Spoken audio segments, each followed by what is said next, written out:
Happy Friday and welcome back to Drinking by My Shelf. Today I am starting a project that I am really excited about. I'm filming this all the way back in December 2018. You will not see it until June 2019, and this was an incredible idea that was suggested to me by Laura Abbd in the comments of one of my videos. So Laura, thank you so much for this idea. I'm completely in love with it and I'm so excited to do it.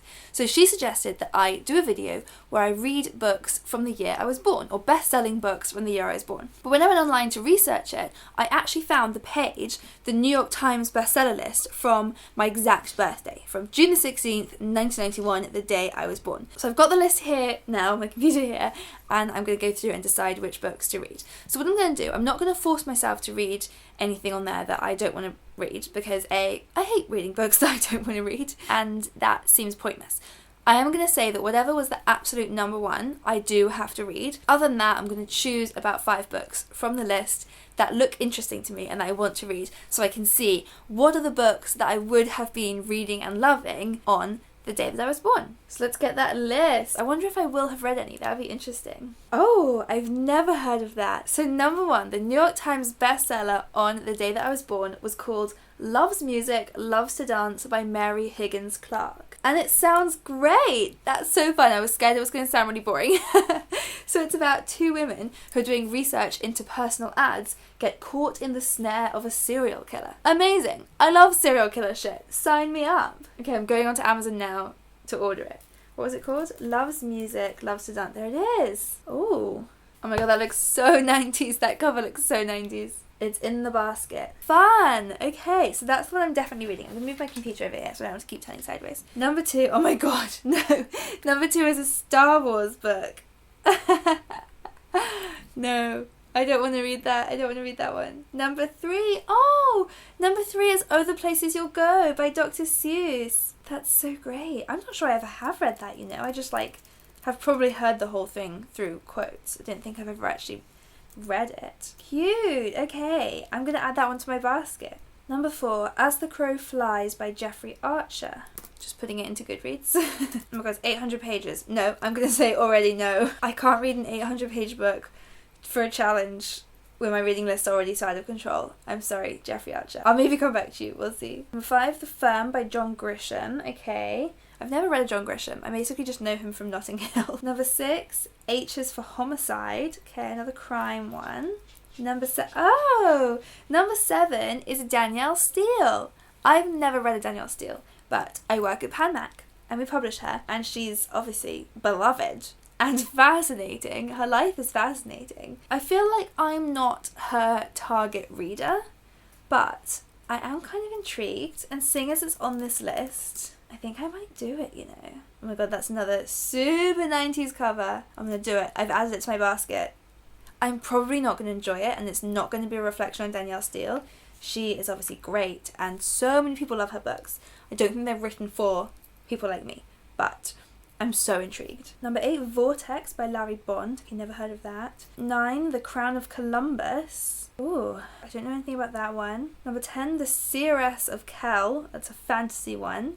I'm going to say no thank you. Number 11, Immortality by Milan Kundera. That sounds interesting. Let's put it into Goodreads. Oh, it's got good ratings on Goodreads. People like this one. One of those great unclassifiable masterpieces, it says. Okay, I'm putting that in the basket for now. We'll see what else comes up, but people seem to love that one. I can't really see much of what it's actually about. People just seem to love it. Number 12, Possession by A.S. Byatt. Okay, I've definitely heard of that. Oh, it's a Booker winner. It's a love story between a pair of young scholars researching the lives of 2 Victorian poets. Okay, well, it's got very good reviews from people that I'm friends with on Goodreads. It's got basically 5 stars or 1 stars, but I always find that really interesting. That's kind of a good sign for books, so I'm going to put that one in my basket. Number 13, How to Make an American Quilt by Whitney Otto. The reminiscences of 8 women, members of a quilting circle. That sounds really lovely. I didn't even put it into Goodreads, I'm just adding it. It just sounds really nice. 14, Bright Captivity. Oh no, not sure about that one. 15, The Cat Who Knew a Cardinal. That's another murder mystery. Oh, that's it. 15. That's it. Okay, no, you know what? I'm really happy with my 5. So I'm getting Loves Music, Loves to Dance, which was the #1 New York Times bestseller on the day that I was born. I'm getting Oh the Places You'll Go by Dr Seuss. I'm getting Heartbeat by Danielle Steele, Possession by A.S. Byatt, and How to Make an American Quilt by whatever her name just was, Whitney Otto. Exciting! God, I hope I like at least one of them. So thanks so much for that idea, Laura, and I will check in with you as I get along reading these books. See you in a bit. Look what I just got. Oh, The Places You'll Go. I might sit down and read this one right now. Okay, so I didn't because I got distracted by it being New Year's Eve.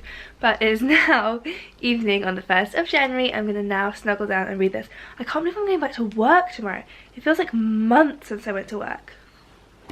Oh my goodness, that was so cute. That was so cute. Somehow, despite the fact that I've heard so many quotes from this, quoted throughout the years, I've never actually read the whole thing, and it's so sweet. I feel really moved.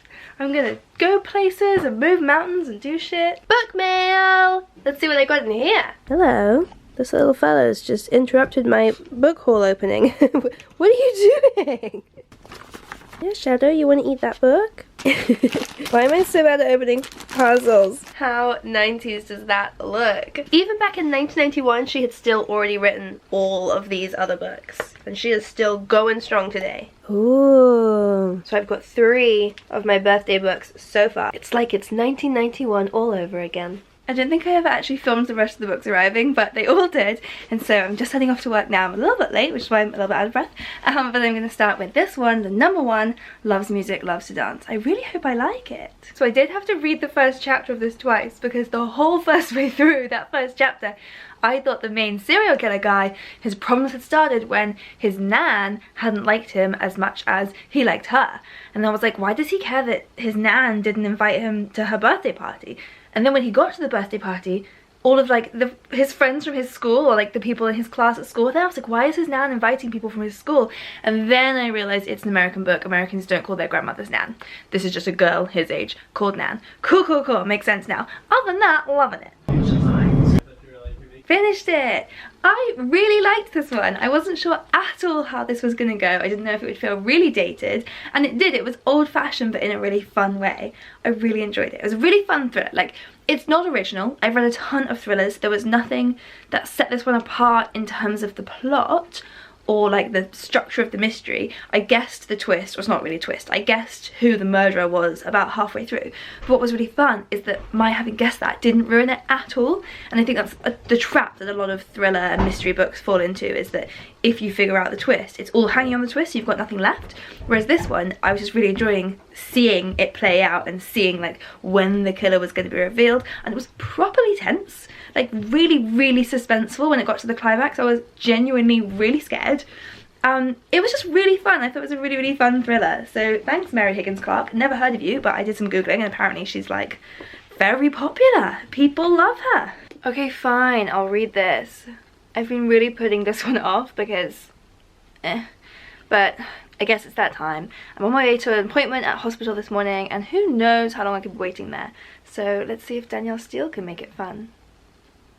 I'm cynical. Okay, well, I guess my prediction was correct. I'm DNFing it. I read like 50 pages maybe.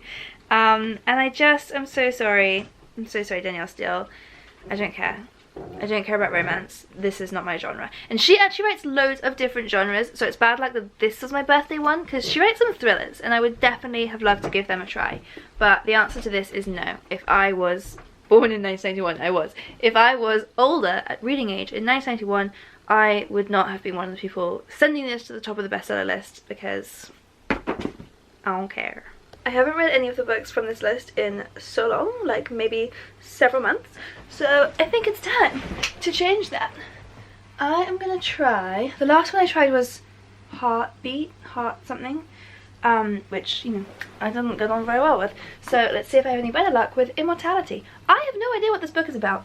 Let's see. So Immortality, how to describe this?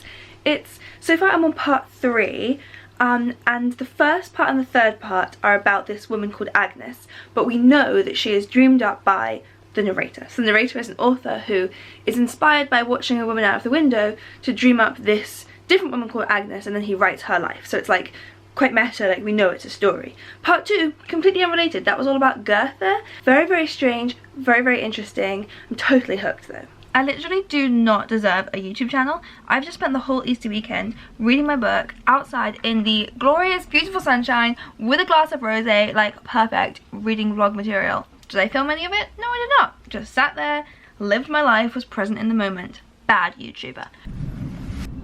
Okay lads, I'm making a decision. I'm going to DNF this book. Ugh, how long have I even been reading this one for? So many weeks. And I'm at like 3/4 of the way through now. I was enjoying it. At the beginning I was really enjoying it. And it is a very clever book and a very interesting, unique book. But it's a bit too philosophical for me. And it's just a bit too slow going for me. I just can't imagine that I'm gonna get anything more from the rest of it because I've been slowing down and slowing down and slowing down. And I was reading it back on the train and I just can't do it. I'm just done. I'm so sorry. I don't know why I feel weird about this. I DNF books all the time. I'm a really big, like, you should DNF books if you're not enjoying them. I think that's great. For some reason, I just really wanted to push through on this one. But it's not for me. It's just not for me. So, how am I doing? That's 2 of my birthday bestseller list books I've DNF'd so far. 2 that I've really enjoyed, and 2 more to go. And I feel very uncertain about the 2 I have left. That's Possession and How to Make an American Quilt. I've got no idea what to think of either of them, and I have this fear that I'm going to end up DNFing both of them, and then this will have been a whole waste of time and money. I have been reading this one every chance I could get, every little break I could get today. I am loving it, thank God, because I was so ready to actually like one of these again. This is just gorgeous and I'm already so broken and crushed from the last section I read. Each chapter follows a different person, but they're all like interconnected. And the last one was so sad, struggling not to cry on the train, but I'm absolutely loving it. My favourite line so far from this book has been, "Christ, what awful wine the English drink." Laughed out loud at that one. Just finished How to Make an American Quilt and oh my goodness, I loved it.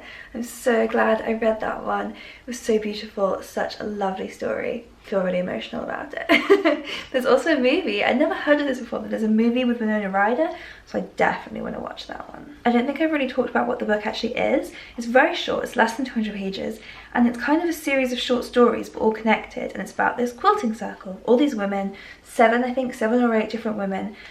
So the chapters, each one tells their story of their lives and the way they all interconnect, so it's like a quilt in the book itself. And then there's also, in between each story, there's a chapter that's called like quilting instructions, and it's partly like a history of quilting in the United States, so that's cool, but it's also like very much told as part of the story and linked to what quilting means in each of these women's lives. And the stories are about so many different things. I don't even know which ones I loved the most. I have so many feelings. I have so many feelings. I'm so glad I read that book. So it is time for the final book of my challenge. This is Possession, a Romance by A.S. Byatt. I have started it. I started reading it on the way to work. I'm only like, oh my god, it's such a big book. I'm like this far through it. It's actually very boring, that's what I'm going to say. It's like got such long sentences. But I'm home early from work now. It's summer Fridays, even though it's not very summery outside, it's super rainy. So I'm just going to snuggle up here on the sofa for a few hours and see how far I can get with this book. These sentences are so long. Oh god, I feel like this collection of books has been quite a fail. I think I'm going to DNF this one. I've been trying all day yesterday, all day today, and it's just, I'm just bored. So I think I'm going to DNF it, which means I would have DNF'd like half of them. Well, I'll do a proper wrap up now. Let's cut to that. 6 months after I decided to do this experiment, I have finally not read all the books, worked my way through all 6 books that I chose. I chose at the beginning of this year, as you just saw, for me it was 6 months ago, for you like a few minutes ago, I chose 6 books that were all bestsellers on the day I was born, and on the day that this is up, it will be my birthday again, my 28th birthday. Woohoo! Happy birthday me! But my birthday present to myself of those books was only 50% successful. Either they were like so not my style that I DNF'd them, or I really enjoyed them. It was one or the other. There were the 3 DNFs, this one plus Immortality, But then these three I absolutely loved. Particularly these two, really, really loved them. So if the question that I was kind of trying to get to the bottom of being, would I have liked the books of that time? I can't really answer because it seems like I would have either loved them or hated them, which I guess means nothing's really changed, because I bet if I took a sample of today's bestsellers, I would also find there was like 50% of them that I DNF'd and 50% that I loved. But that was a really fun experiment, so thank you to Laura Abbd for the suggestion, because that was really good fun. I think of everything, the one I'm most glad I discovered is How to Make an American Quilt. This one really, really surprised me, and I never would have read it. I never heard of it before, so I never would have picked it up if it wasn't for this video. And I also, there's a movie. I didn't know there was a movie with Winona Ryder. I love her, so I'm definitely going to go and watch that. And I'm also excited that I finally read this. I would have read this at some point one day, probably when I have kids, if that happens.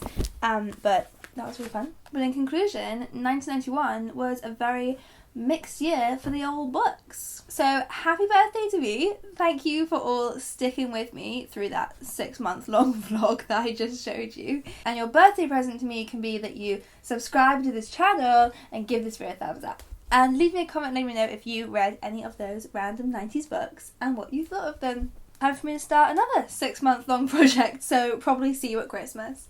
See you next time.